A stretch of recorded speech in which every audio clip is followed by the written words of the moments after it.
Earlier today, Azimio's top leadership, led by Raila Odinga and Uhuru Kenyatta, held an interdenominational prayers in Nairobi.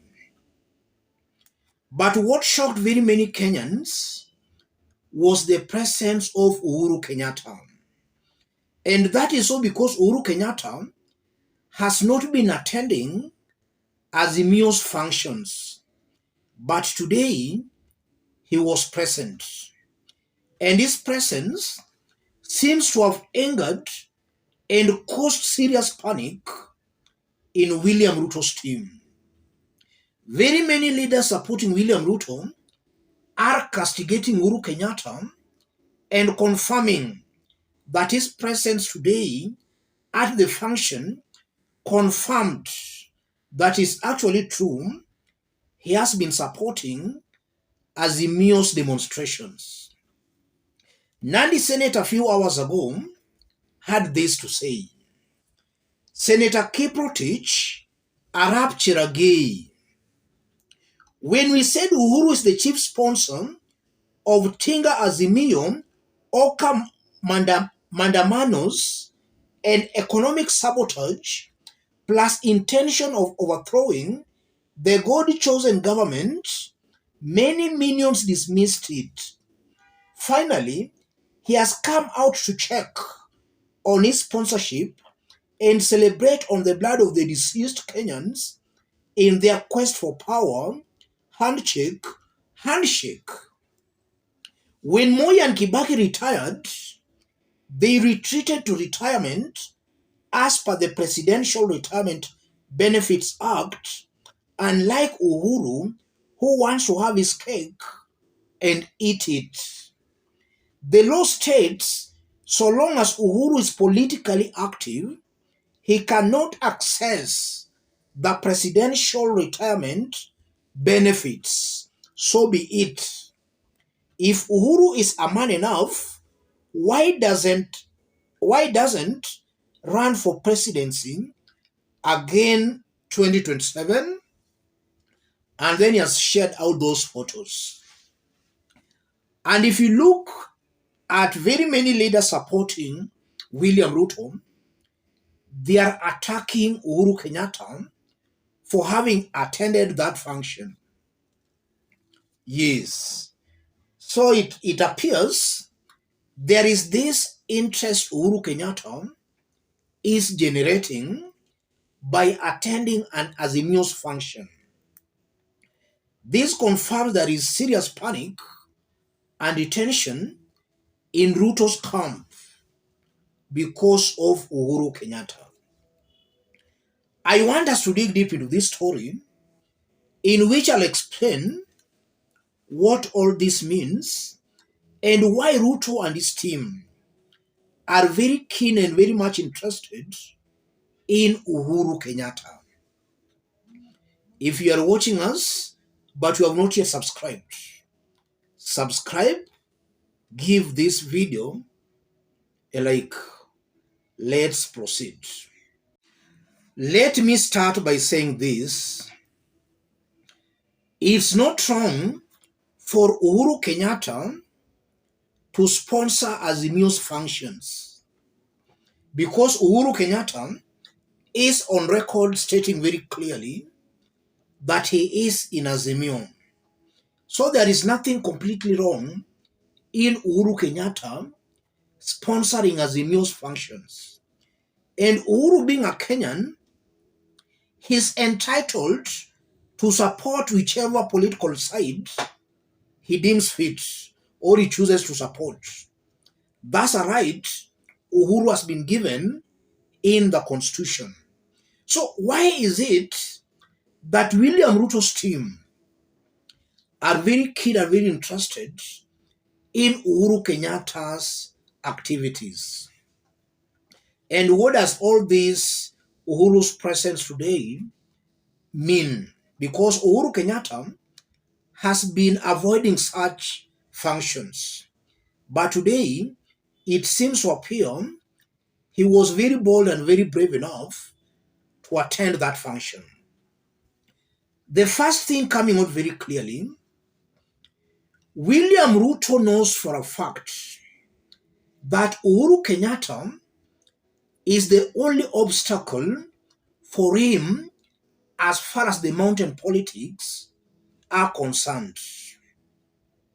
In the absence of Uhuru Kenyatta, there is no leader on the mountain who can stand to challenge William Samoei Ruto's dominance on the mountain. Only Uhuru Kenyatta can do that. William Ruto wants to make sure Uhuru Kenyatta is silent and politically inactive on the mountain. And the reason is simple. Ruto knows Uhuru still has that ability of dissuading Mount Kenya residents from William Samoei Ruto or from supporting William Samoei Ruto. Uhuru told his people in 2022 elections to reject Ruto. But from Chebukati's results, it appears the people never listened. This time around, Uhuru can actually go to the people, and chances are very high they will listen to him this time around. Because what he warned them, the things he warned the people are happening in Ruto's regime. The promises Ruto made to the people and most so residents of the mountain, he has failed to fulfill them. He has not formed a government with them, with the hustlers. So this time around, the mountain residents can listen to Uhuru Kenyatta. And that's why I still believe and I maintain that Uhuru Kenyatta and Azimio should not shy away from going directly to the people to start anti-William Ruto's campaigns on the mountain. They should start that as early as possible. The people will listen to them this time around. And secondly, what's the meaning, or rather, why is it that Uhuru has been skipping these Azimio's events, but he attended this one of today? I'm seeing Uhuru Kenyatta, who is just sending a direct message to William Samoei Ruto. You cannot intimidate me. You cannot threaten me into political inactivity. That's the message Uhuru is trying to send out to William Samoei Ruto. And in one way or the other, Uhuru is just trying to tell William Ruto that if you push me to the wall, then I can equally fight back. And in this case, I'm seeing Uhuru Kenyatta. If William Ruto continues pushing him to the wall, I won't be wrong to say I'm seeing an Uhuru Kenyatta who might start some political tours, more so on the mountain and even across the country. We are going to see a very different Uhuru Kenyatta who has all along been hiding or been silent. This time around, I'm seeing a very high possibility where Uhuru will make more public appearances if Ruto's team continues pushing him to the wall. And I believe that's the message Uhuru wanted to send to William Samoei Ruto. As I conclude, Uhuru Kenyatta's presence has the ability of actually keeping Azimio intact and also convincing some other Azimio leaders that actually their team is still strong. Because in the past weeks, William Ruto unleashed terror on the opposition leaders.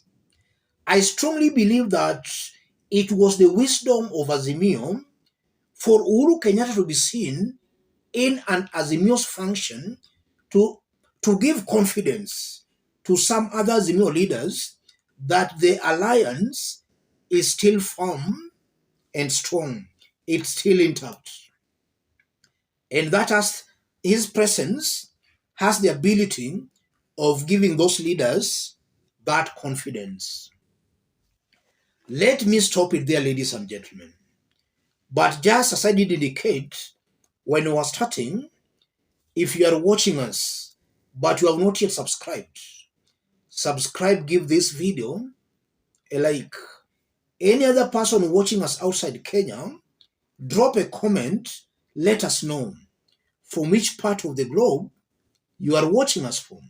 If possible, subscribe, give this video a like. Let's meet in our next analysis. Thank you. God bless you.